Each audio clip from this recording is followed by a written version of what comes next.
Le cacao n'a jamais aussi bien mérité son surnom, l'or noir. De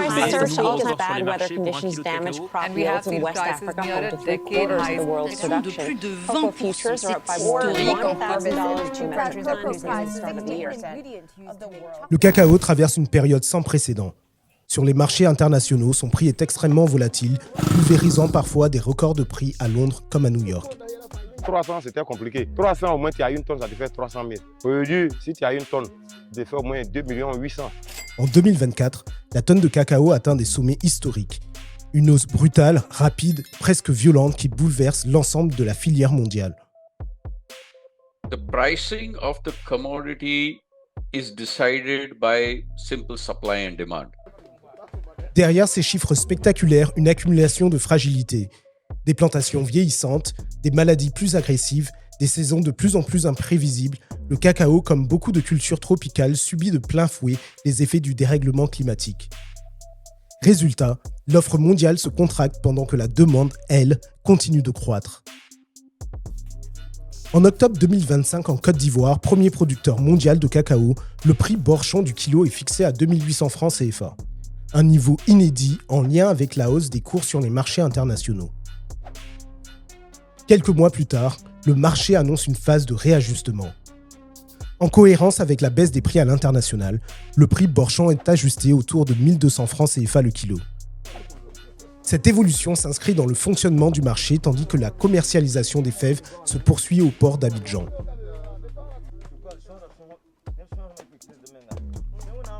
Ce changement du prix Borchon ouvre une nouvelle période d'incertitude pour les planteurs. Après avoir connu l'espace d'un instant des prix historiquement élevés, les planteurs restent dépendants d'un marché mondial dont ils ne maîtrisent ni le rythme ni les règles. Et pour beaucoup de producteurs, une question demeure: comment continuer à vivre du cacao dans un marché aussi imprévisible lorsque tout peut basculer aussi vite.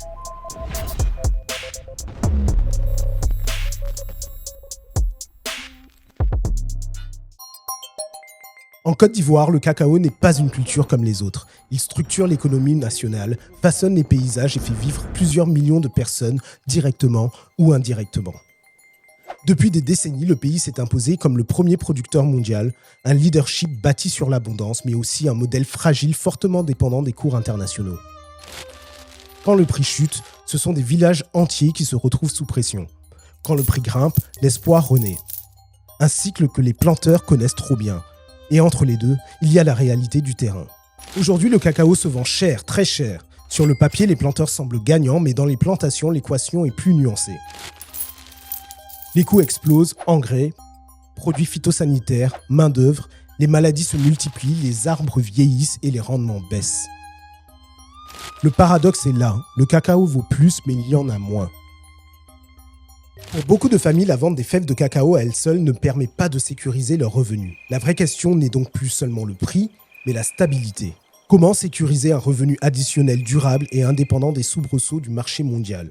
Nous sommes dans mes locaux à Nomad Studio, où j'ai rendez-vous dans un petit moment avec Lars, le fondateur de Kumasi, pour parler cacao, leur business model et la petite histoire de l'entreprise. Ancien journaliste, Lars découvre le cacao sur le terrain au Ghana en enquêtant sur l'impact réel des programmes de durabilité dans le cadre d'un documentaire réalisé pour une grande multinationale de l'industrie agroalimentaire. Sur place, il prend conscience des limites de ces programmes et entrevoit un autre chemin. I was researching and investigating the cacao industry in West Africa.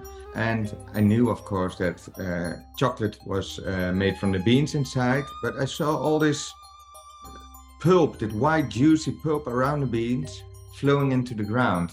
And I remember the first time when I tasted it, I thought, why is this flowing into the ground? It's so lovely. Ce documentaire marque le début de son aventure entrepreneuriale. Son constat est simple. Les planteurs ne gagnent pas assez en vendant uniquement des fèves. Pourtant, le cacao est avant tout un fruit avec une pulpe juteuse et sucrée que les planteurs consomment depuis toujours sans imaginer qu'elle puisse être commercialisée. A lot of farmers in West Africa, cacao farmers, don't earn enough money from the beans alone. So we thought, cacao fruit is not the beans alone. So let's try to create value from the rest product. Après des mois de recherche, d'essais et d'erreurs, Lars parvient à stabiliser un jus propre à la consommation et à convaincre un marché européen d'abord sceptique. L'histoire de Kumasiné et devient alors une histoire d'impact et de résilience.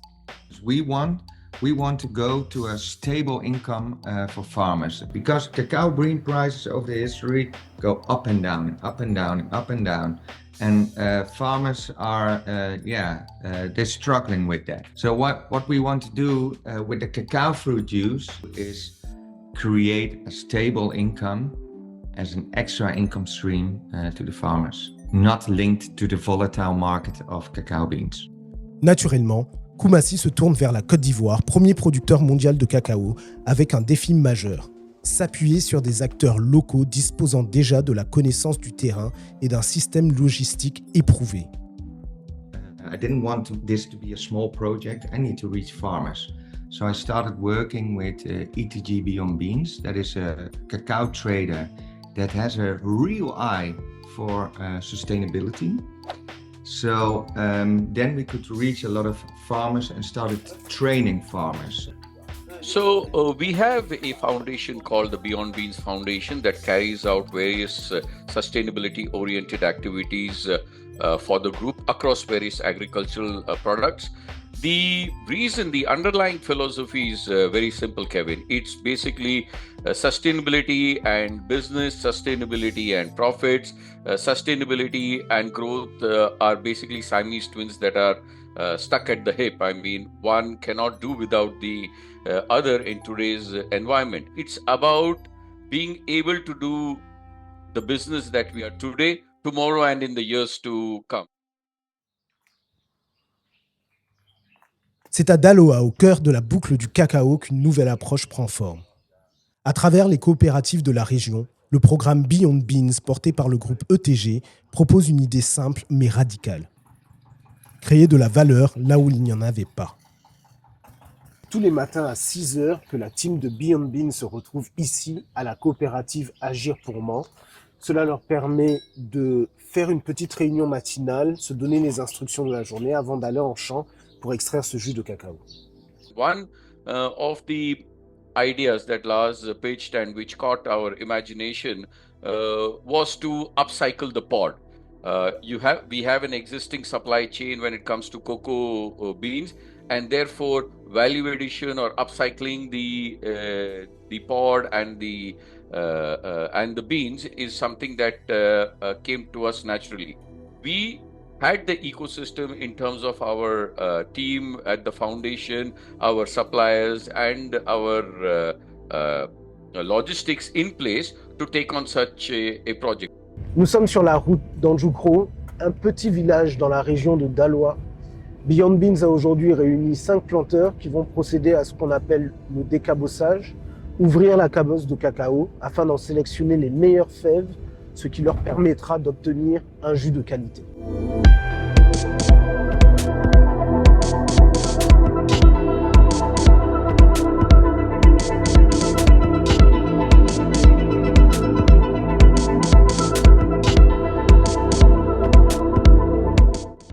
Les fruits ne pouvant pas être déplacés hors des plantations, ce sont les équipes de Beyond Beans qui se déplacent chaque jour avec une unité mobile d'extraction.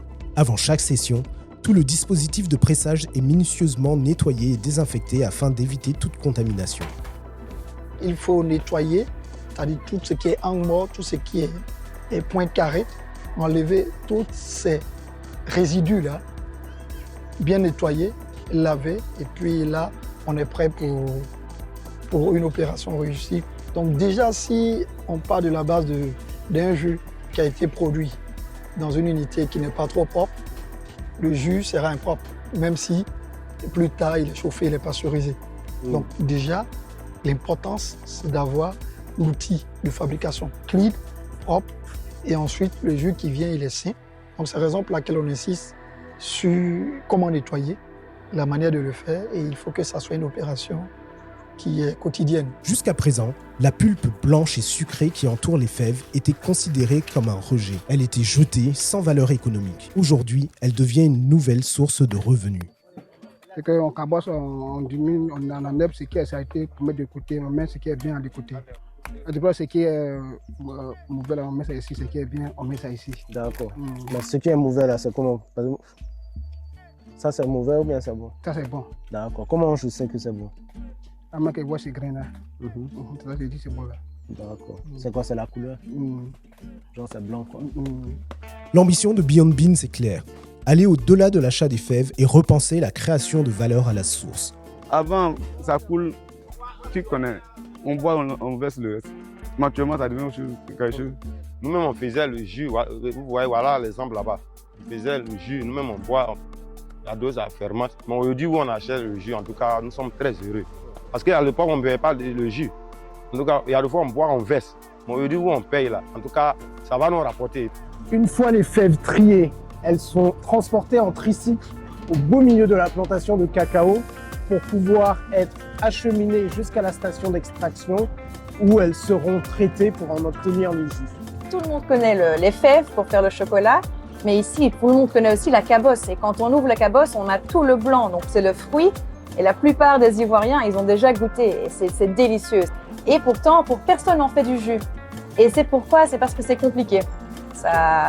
On est dans la nature, ça fermente très vite, c'est pas aussi facile qu'un autre jus à faire. Dans le processus, ce qui est assez compliqué, c'est que le planteur, il a l'habitude d'ouvrir la cabosse lui-même et de faire sécher ses fèves. Ça, on continue comme d'habitude. La seule chose qui change, c'est que nous, on arrive et qu'on va leur demander de mettre tout dans des seaux. On va presser le jus chez eux, sur leur champ. On va leur rendre les fèves, on prend le jus et on les paye pour le... Produire du jus de cacao est une véritable course contre la montre. Une fois la cabosse ouverte, les équipes de Beyond Beans n'ont que 4 heures pour en extraire le jus. Passé ce délai, la pulpe commence à fermenter. Chaque minute compte. Pour obtenir un maximum de jus, le cacao doit idéalement être cueilli 2 jours avant la presse. Les planteurs sélectionnent les meilleures cabosses, ajoutant une étape supplémentaire à leur travail habituel, la séparation de la pulpe destinée à l'extraction. La pulpe est ensuite malaxée et pressée, le jus qui en est extrait est pesé puis immédiatement congelé. Une fois le jus extrait, les fèves sont restituées aux planteurs. Les planteurs sont payés proportionnellement au volume extrait, ce qui peut représenter, lors de grosses récoltes, plusieurs milliers de francs CFA par jour. Bon, moi je me demande, c'est bon? Je veux goûter quand même? C'est possible? Oui, c'est bon. Je suis un peu gourmand. Merci, ça suffit. Merci. Ça sent comme le corosol.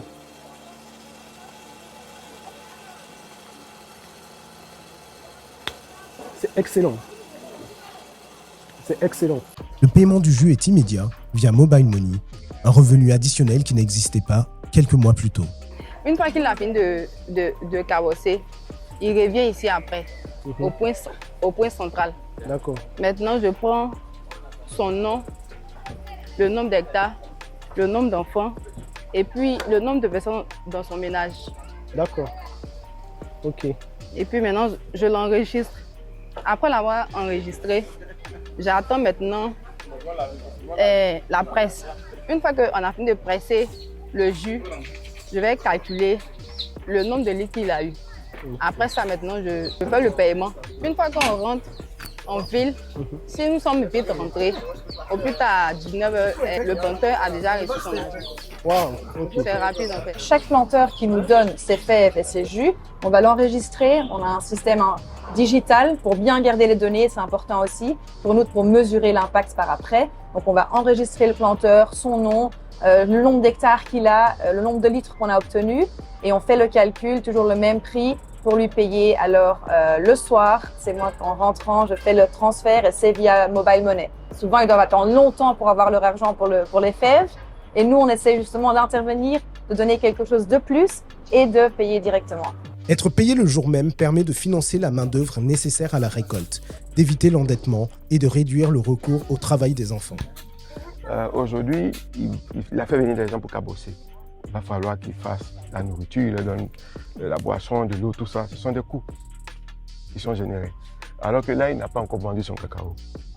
Nous, on vient, le même jour, on extrait le jus, le même jour, il a de l'argent, il peut couvrir tous ces coûts. Le programme agit sur les pratiques agricoles, la santé des plantations, mais aussi un levier essentiel, générer un revenu additionnel pour les planteurs sans augmenter la pression sur les terres. Si vous parlez à des planteurs, ils vont vous dire que la production d'il y a 10 ans n'est pas celle d'aujourd'hui. C'est pour ça que Beyond Beans derrière vient mener des actions pour pallier à ce déficit. Par exemple, l'agroforesterie. Aujourd'hui, peut-être qu'avant, les gens venaient couper toute la forêt et puis ils plantaient le cacao. Maintenant, ils ont compris que l'ombrage est nécessaire pour le cacao.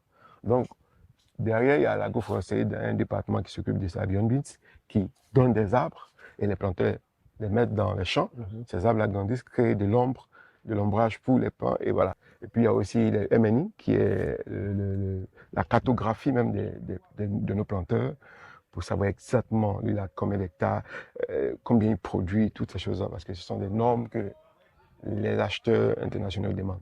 Un autre avantage, une fois les fèves pressées, le temps de fermentation et de séchage des fèves destinées à l'industrie du chocolat est grandement réduit. La fermentation qui devait durer 8 à 10 jours parce que le jus devait sortir, ça s'est raccourci parce qu'on enlève la majorité du jus. Et puis quand il faut une bonne fermentation, en fait, ça fait sortir une très belle couleur de cacao qui est très appréciée. C'est un cacao de haute qualité qui a été analysé avec une université aux Pays-Bas qui nous a fait venir des résultats qui sont vraiment excellents. C'est aussi une incitation à ne pas abandonner le cacao au profit de cultures plus résilientes mais moins structurantes pour l'économie locale. Tu vois, on a mis EVA sur un côté. On voyait que le cacao là, il n'y avait pas bon prix. Donc on a préféré EVA, mais comme actuellement, ça va pas comment là. On est obligé de s'engager pour que nous on va avoir un peu plus. Bon, quand tu peux de chasser, tu fais au moins 10 000 chassés, tu vas planter. Dans la chasseresse, peut-être il va te rester au moins 300 pieds. Mais bon, EVA aussi, tu mets les 500 chassés, tu mets, rien ne meurt. La pluie là, ça nous fatigue. Tu peux même faire au moins des années, même au moins plus de 5 ans sur un hectare. Puisque tu plantes, ça meurt. Donc c'est pourquoi il faut persévérer. Si tu persévères, peut-être tu vas avoir pour toi. Donc, maintenant, on a essayé de varier les cultures maintenant. On met les VA dedans. Plus tard, excusez-moi, si on ne fait pas attention, le cacao va disparaître. Avec le soutien de Beyond Beans, une collaboration née entre Koumassi et Ivorio. Dans nos discussions, est-ce qu'il n'est pas possible aussi de vendre le jus en Côte d'Ivoire? Parce que, au départ, le jus devait être acheminé ou exporté. On s'est dit qu'il y a quand même un marché, les gens aiment bien le jus. On s'est dit pourquoi ne pas commencer sur le marché ivoirien. Et c'est comme ça l'idée d'Ivorio, puisque eux ils sont dans le jus naturel. Donc là, on est en train de produire essentiellement. On va dire toute la production va aller à Ivorio, qui va lancer, va commercialiser, parce qu'ils sont déjà outillés pour embouteiller, faire du marketing et commercialiser. Fidèle à son ADN et à sa promesse de sublimer les produits du terroir ivoirien, Ivorio intègre le jus de cacao 100% naturel à sa gamme. Un partenariat où chacun apporte son expertise avec une priorité commune, l'impact direct sur la vie des planteurs. So actually, Asif, the general manager at Ivorio, reached out to me via LinkedIn. He saw I lived in Abidjan for a few years and I was posting on that on my LinkedIn quite often.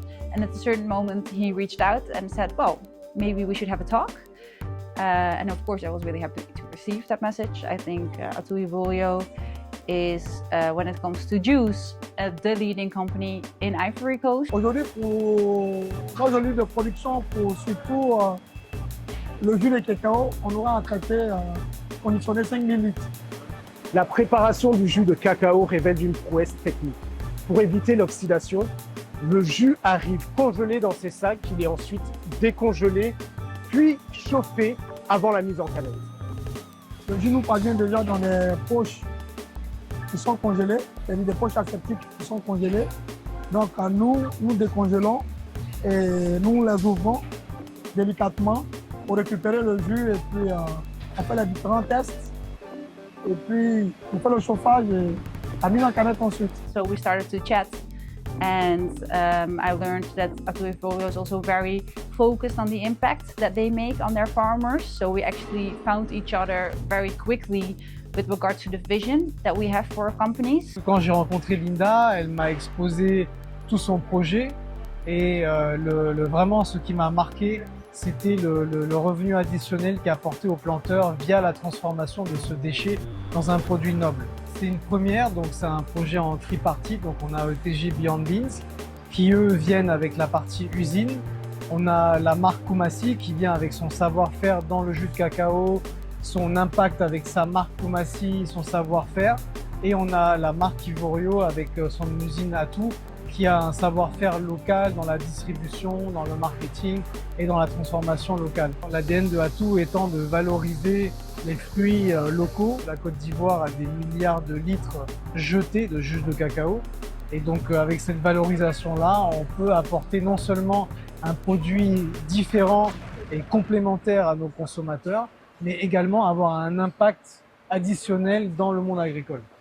Koumassi is also doing a part of the branding together with Ivorio. So we try to show that collaboration, cultural handshake as we call it, really in the packaging. But we've decided together with Ivorio to go for a little bit of a Koumassi brand there, where we combine wax with Ivorio and Koumassi colors. Le cacao est un patrimoine de la Côte d'Ivoire. On est les premiers à exploiter entre guillemets ce jus de cacao et en faire quelque chose pour le consommateur ivoirien. Et donc c'est non seulement un privilège mais un honneur pour nous d'apporter cette valorisation de ces déchets-là, du jus de cacao, et de le mettre à disposition de nos consommateurs ivoiriens. Car au final, le succès de ce projet repose aussi sur un choix simple, celui du consommateur ivoirien, qui en se tournant vers le local, participe directement à renforcer l'impact qu'ont ces initiatives sur la vie des planteurs.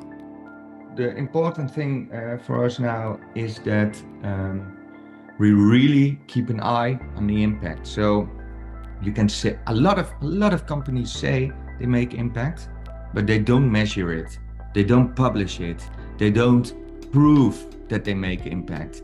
And that's our collaboration with ETG Beyond Beans really ensures that.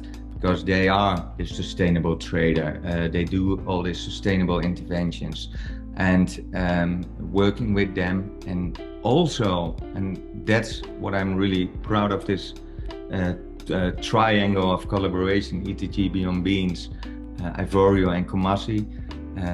All the parties in that triangle think the same about making impact. But there's not one intervention that can solve such a huge issue, that the people within cocoa just don't earn enough money. And we saw a potential to contribute to that with juice. It's not the solution to everything, it's one of the interventions that can contribute to earning a better income for farmers. There are many interventions needed to solve this issue, and everybody needs to play their role. But I think we do need to look at the cocoa business, start looking at it a little bit different, and be more innovative to actually solve the cash flow issue. It is unconventional in the sense that pods and beans have never been upcycled prior to the manufacturing stage before. So we are actually going one step lower in the supply chain in order to give impact in terms of increased livelihood income for the farmers. So to that extent it's different, and to that extent we are pretty excited to go on this journey, and we also feel that this kind of value addition, which is creative, impactful, is important for the cocoa industry. Le cacao reste et restera soumis aux lois du marché. Depuis le début de l'année 2026, le marché du cacao traverse une phase d'ajustement en Côte d'Ivoire. Dans ce contexte, les acteurs de la filière explorent de nouvelles approches. Une dynamique qui ouvre la voie à de nouvelles opportunités de transformation locale, comme la valorisation du jus de cacao, offrant des sources de revenus additionnelles sans impacter la commercialisation des fèves. La mission de Koumassi, Beyond Beans et Ivorio prend tout son sens. Créer un revenu additionnel plus stable pour les planteurs, indépendant des fluctuations des marchés internationaux. Le jus de cacao à lui seul ne sauvera pas la filière. En revalorisant ce qui était autrefois un déchet et en diversifiant les usages du cacao, en créant un revenu immédiat et additionnel pour les planteurs, une nouvelle voie se dessine. Quand le cacao se réinvente, ce n'est pas seulement un produit qui change, c'est la manière de penser toute une filière.